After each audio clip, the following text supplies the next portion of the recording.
Karz berbe eç kaçan, karz berbe. Erkeksingmi karz berbe деген маселе бар го. Бүгүн чындыгында кол менен берип бут менен чуркайсың. Буга өзүмдө толтура мисалды айтышым мүмкүн. Эсепсиз мисалдар айтышым мүмкүн. Аганда жалынып сурайт, андан кийин агатай болуп кетет да. Баягы кызды алганда алтыным тойго чейин, тойдон кийин катыным дейт го кээ бирөөлөр.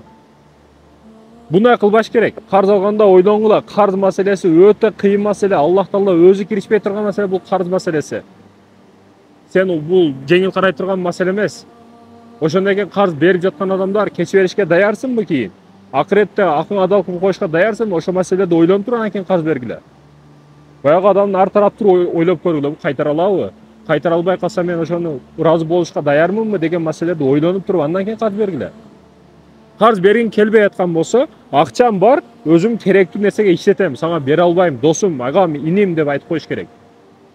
Бербейм, акча бар, бербейм деп кополдук кереги жок. Жеңилдик жол менен жалган дагы сүйлөбөш керек. Акчамды иштетип койдум, мындай кылып койдум, Аллах Тааланын алдында күнөөкөр болуп каласың. Эгерде акчаң болуп туруп, бербеш үчүн жалган сүйлөй турган болсоң, кече иштетип койдум, мындай кылып койдум, мындай кылып койдум десең, анда сен калпчы болуп калган болосуң. Ошондуктан туура ачык мааниде жеткириш керек, урматтуу мекендештер. Мындай судай, туура мындай судай таптаза боло албайбыз. Мына дарыяны кара. Мына дарыядай кенен боло албашыбыз мүмкүн, мекендештерим. Бирок ойлоно турган маселебиз биздики эмне десеңиз, биздики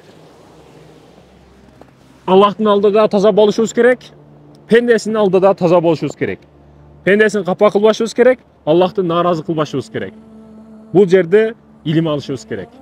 Көбүрөөк диний китептерди басым жасаңыз, окуңуз, илимиңизди өркүндөтүңүз, өстүрүңүз. Ошол учурда жашооңуз оңолот, урматтуу мекендештер.